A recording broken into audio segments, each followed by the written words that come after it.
दोस्तों नमस्कार, मैं आकाश वर्मा अपने चैनल स्टडी बाय स्काई पर स्वागत करता हूं।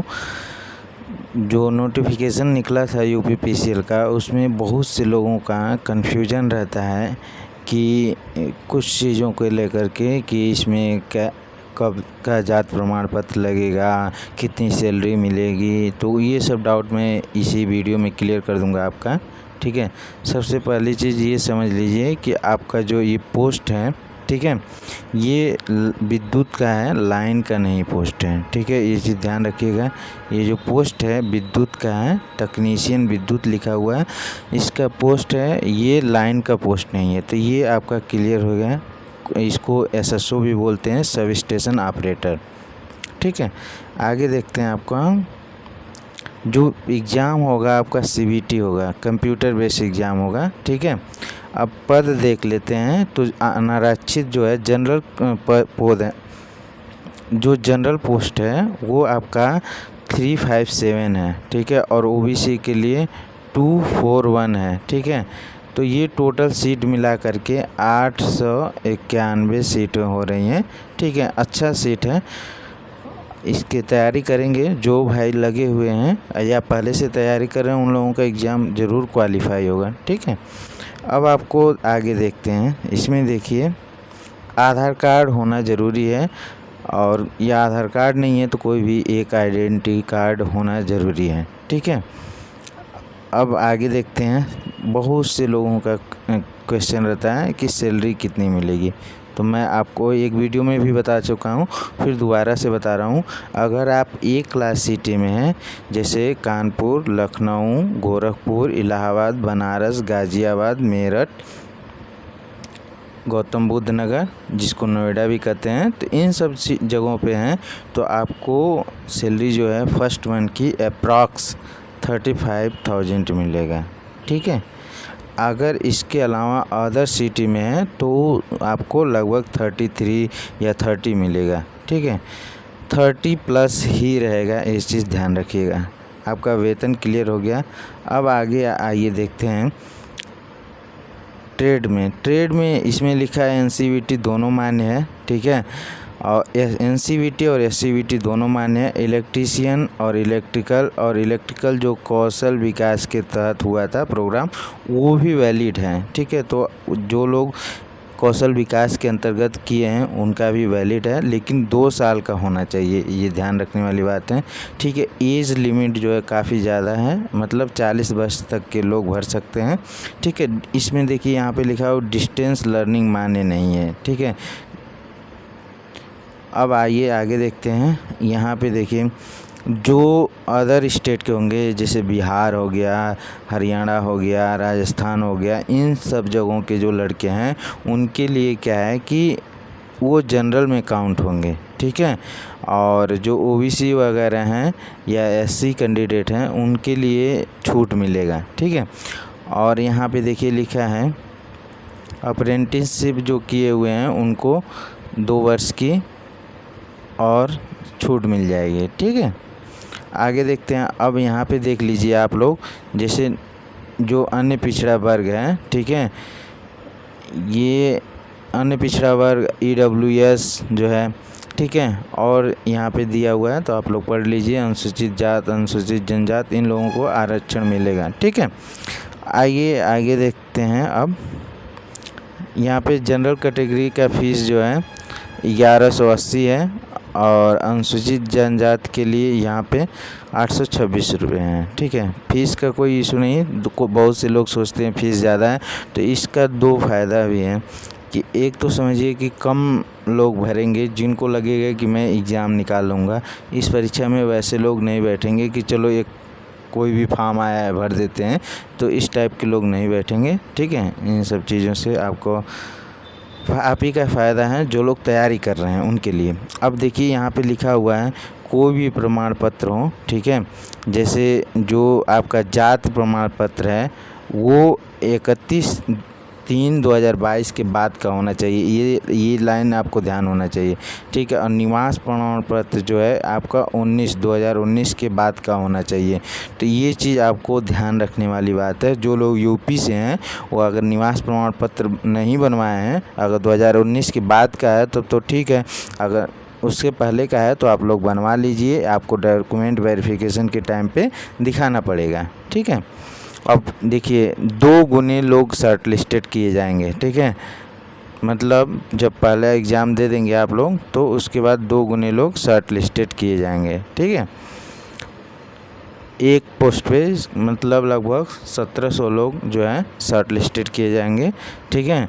अब NOC लेना होता है जो लोग सरकारी डिपार्टमेंट में हैं और बिजली विभाग ज्वाइन करना चाह रहे हैं तो उन लोगों के लिए अनापत्ति प्रमाण पत्र लेना पड़ता है। चरित्र प्रमाण पत्र, कैरेक्टर सर्टिफिकेट अपने ITI कॉलेज से या किसी भी कॉलेज से बनवा सकते हैं जहाँ से आपने पढ़ा हो, ठीक है। या 2 सम्मानित व्यक्ति हो जो आपसे रिलेशन में ना हो, ठीक है, उनसे बनवा सकते हैं। वैवाहिक स्थिति दिया हुआ है। अब चयन प्रक्रिया में सबसे मेन चीज़ यही। तो यहाँ पे देखिए लिखा है कि लिखित परीक्षा का प्रश्न 2 भागों का होगा जिसकी अवधि 3 घंटे होगी। तो यहीं पे क्लियर हो जाता है कि दोनों के लिए अलग अलग टाइमिंग नहीं मिलेगा आपको, ठीक है।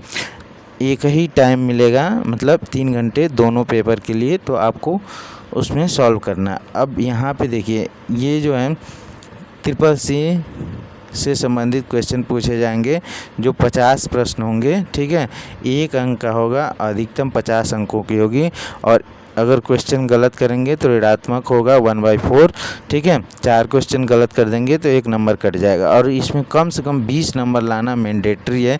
मतलब आपको अगर कंप्यूटर में 20 नंबर नहीं आया आपका तो आपका सेकेंड कॉपी में आप 200 में 200 नंबर करके आइए, आपका जांचा नहीं जाएगा, ठीक है। तो इस चीज़ को ध्यान रखिएगा, ठीक। यहाँ पर लिखा है ना, प्रथम भाग में अर्जित जो मेरिट में है वो जुड़ेगा नहीं, मतलब कंप्यूटर का नंबर जुड़ेगा नहीं। और यहाँ पे लिखा है लिखित परीक्षा का द्वितीय भाग का मूल्यांकन नहीं किया जाएगा अगर आप कंप्यूटर में पास नहीं होते हैं, मतलब 20 नंबर नहीं ला पाते हैं तो, ठीक है। अब आगे देखते हैं द्वितीय भाग में, मतलब जो एक कंप्यूटर का भाग हो गया, ठीक है, 50 क्वेश्चन आएंगे। और दूसरे वाले में आपके 200 क्वेश्चन आएंगे, 200 आएंगे और सब क्वेश्चन का जो अंक है 1 नंबर होगा और 1/4 इसमें निगेटिव मार्किंग है। इसमें देखिए GS और तार्किक, सामान्य अध्ययन और तार्किक GS आता है और रीजनिंग आता है, ठीक है। 20 क्वेश्चन आएगा। हिंदी जब मैं बता दूं आपको, मैं कि जब किया था तो 14 क्वेश्चन किया था। 14 में से 14 मेरे सही, 14 में से 12 क्वेश्चन सही थे, ठीक है। मेरे 14 में से 12 क्वेश्चन सही थे, 2 क्वेश्चन गलत हो गया था। अंग्रेजी देखिए, अगर आप, मेरा यही सजेशन है कि अगर आप अंग्रेजी में कमज़ोर हैं और समझते हैं कि सही से नहीं कर पाऊँगा उसको, तो आप इसको छोड़ दीजिए। मेन फोकस आपको हिंदी पे कर लीजिए, GS और रीजनिंग पे कर लीजिए, ठीक है। और टेक्निकल थोड़ा सही कर लीजिए, जो 150 है तो टेक्निकल 135 कर लेंगे और इधर 20 और इधर 15, तो आपका बहुत अच्छा स्कोर हो जाएगा। और ये मान के चलिए इस बार जो अनुमानतः मेरिट जाएगा वो OBC जनरल का तो 145 जा सकता है, ठीक है। इसमें कोई वो नहीं है, जो पिछली बार के हिसाब से मैं बता रहा हूँ वैसा पेपर के होने के बाद ही बताया जा सकता है ये कि क्या होगा, ठीक है। अब देखिए यहाँ पे लिखा है कम से कम 33% मार्क होना चाहिए, ठीक है। और मतलब 37 अंक अगर नहीं प्राप्त कर पाते हैं तो वो क्वालिफाई नहीं होंगे, ठीक है।